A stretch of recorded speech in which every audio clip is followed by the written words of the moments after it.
How did you come up with the name KaBOOM? What's the origin? Well, the truth be told, I wanted to call the organization the Institute for Community Building. Wake me up when that's over.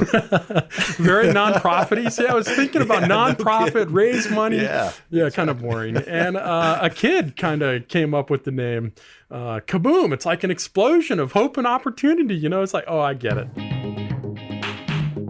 We had early employees who said, just answer the phone that way. I would answer the phone that way. And when you heard people's reaction to it, it was amazing. And mind you, that was before Google, that was before Yahoo. So it was a real big risk. Mm-hmm. And there wasn't a lot of creativity in names back in 1995 as there is now. That's Daryl Hammond, founder of KaBOOM, a nonprofit dedicated to building playgrounds, mostly in tough and underserved neighborhoods. They build each playground in a single day using volunteers and funding from the community and corporations. It's probably the most fun volunteer event you'll ever attend. If you wanna get together. A long day of hard work, hauling mulch, mixing concrete, erecting swings and slides. But it's against the backdrop of blaring rock music, project managers dressed as bees and ballerinas, and all sorts of well-orchestrated shenanigans. Sort of like Habitat for Humanity meets Burning Man, minus the sex and drugs. Daryl and KaBOOM know that the business they're in is play.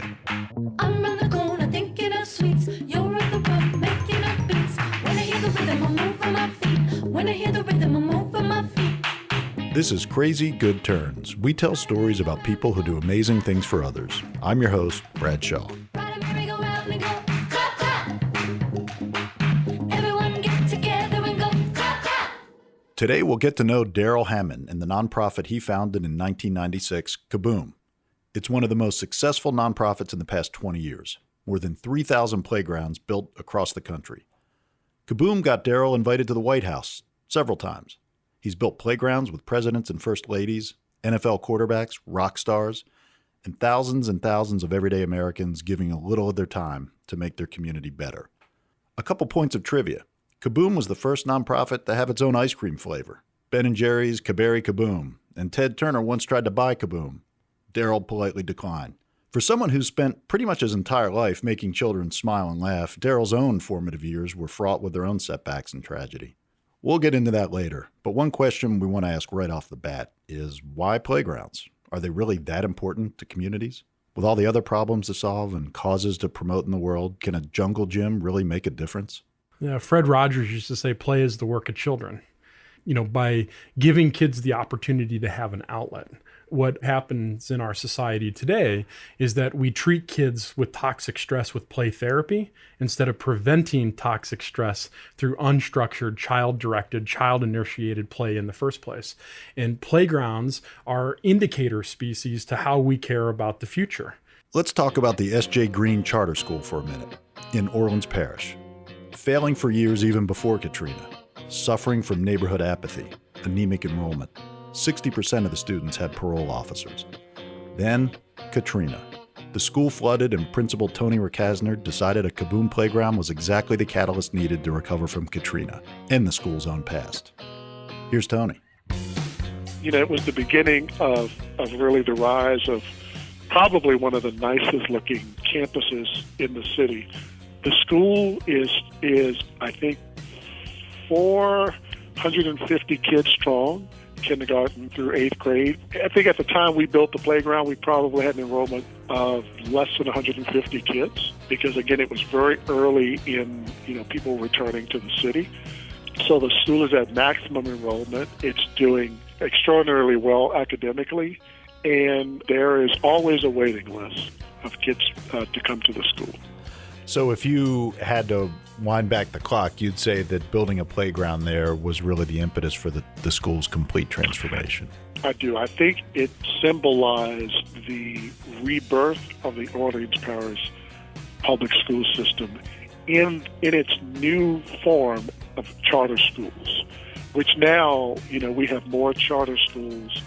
95% of kids who are enrolled in public schools in New Orleans now attend charter schools.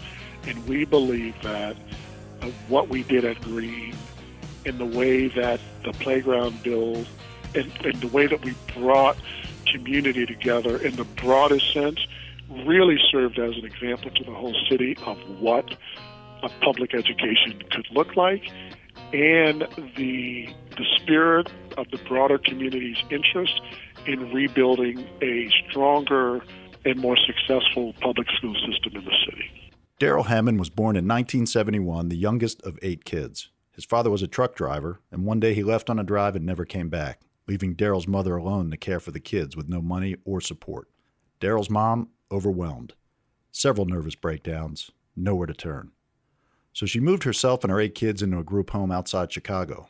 It's called Mooseheart, and Darrell's time there showed him both the power of charity and outdoor play.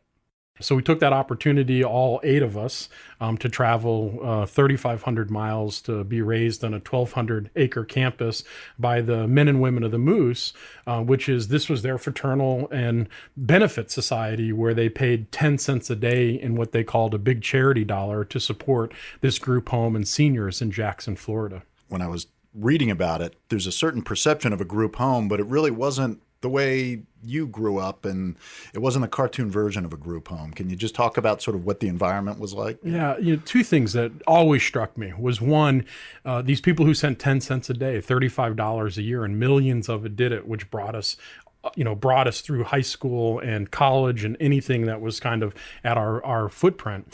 But it was a 1,200-acre campus, and it was absolutely beautiful. We had a 300-acre man-made lake that we were able to fish on in the summer, ice fish on in the winter, ice skate on, and it was bucolic. It was really nice. So it wasn't the type of kind of orphanage that you mentally bring up a picture. Did you have a playground there? We had a great playground there. What was it like? Describe it. Yeah, so the playground there was, interestingly, the playgrounds we built today are what's called connected post and platforms. The playground that I had at Mooseheart was all independent play structures. So we literally had a fun house. And it was like a little house, and inside was a rotating cylinder that you would get in and run on like a hamster wheel. And certainly you can get one person doing it well, but you get a couple of people in there and it could get pretty scary. You sometimes lay down on it and try to make the whole rotation. You try to go forward and backwards on it. So, the playground I had, I remember both, it was a great time to connect competitively with the other guys that I was growing up with, to see who was the king of the hill. And yet at the same time, it was also a great outlet when things just felt like it sucked, to go over there and be in my own world. More challenges awaited Darrell. After leaving Mooseheart, he went to community college but dropped out. The lack of structure, he says, wasn't suited to his personality. Then he went to Ripon, a 4-year liberal arts school in Wisconsin. Worked in a rivet factory to help pay his way, but the debts just piled up and the thought of graduation just slipped away.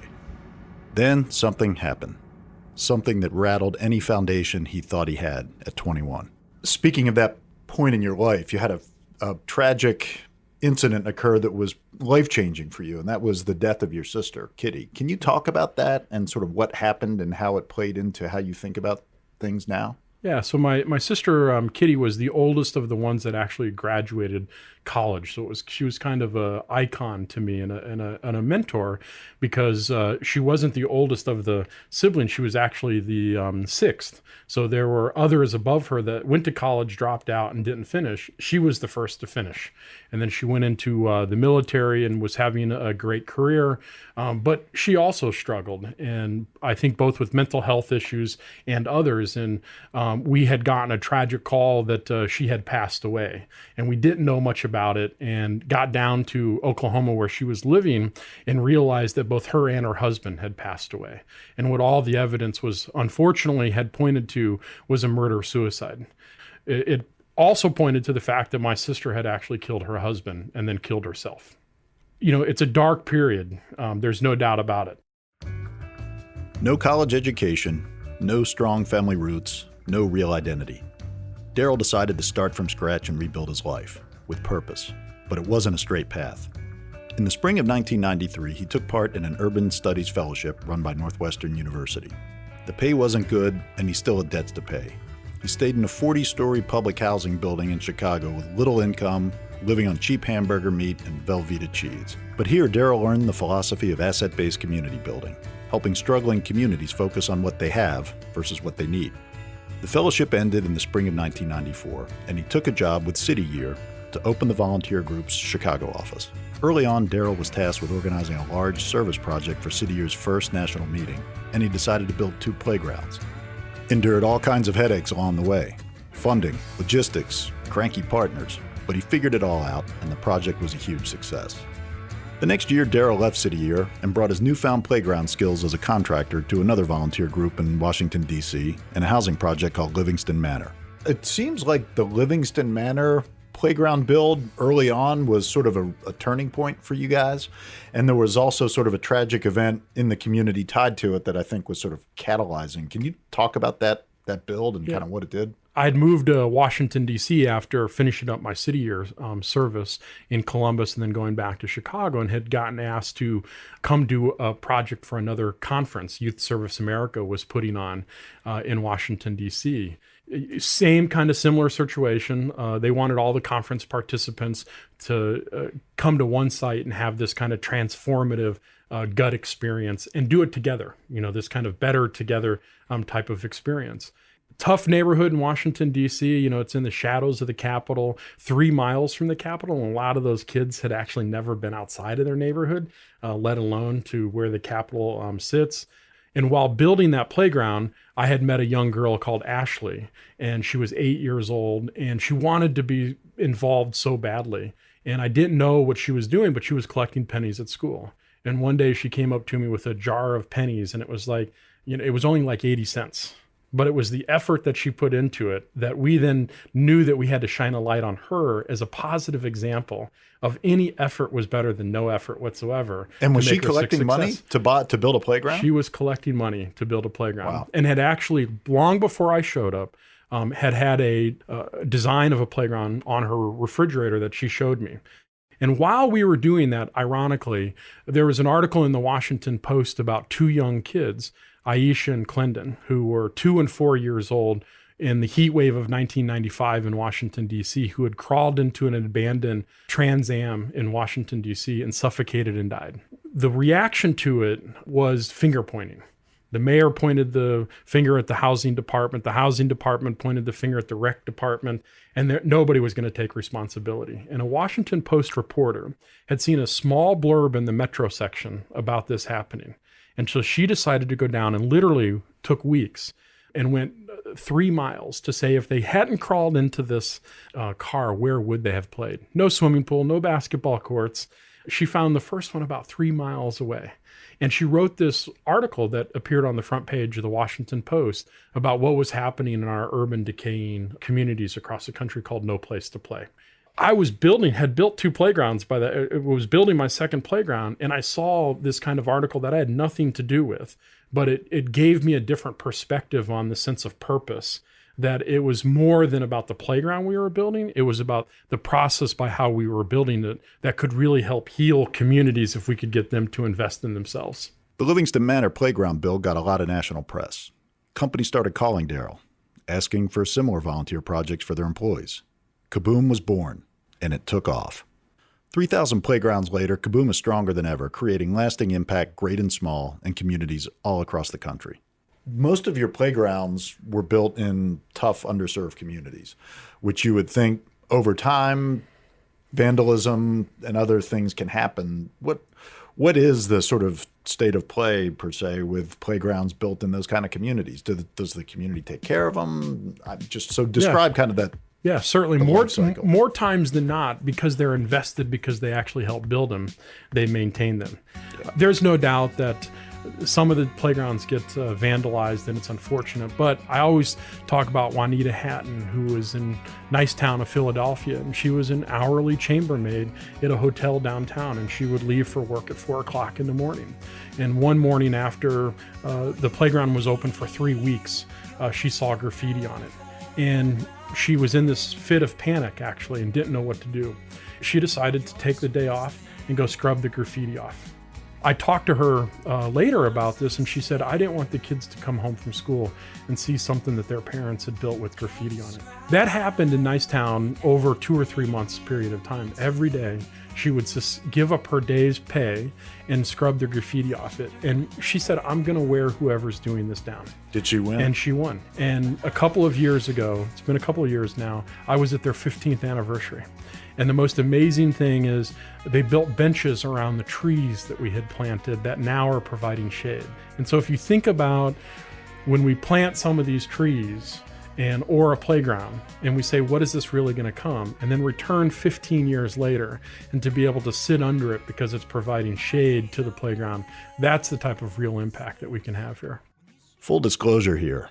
I served on KaBOOM's board for a number of years and consider Daryl a good friend, having spent hours together mixing concrete on playground builds all over the country. Right around the time of our interview earlier this year, Daryl stepped down as CEO to join his wife Kate in Albania. She's taken on a new job as country director for Peace Corps there. Kate ran operations for KaBOOM for 14 years. Daryl credits her with much of its success.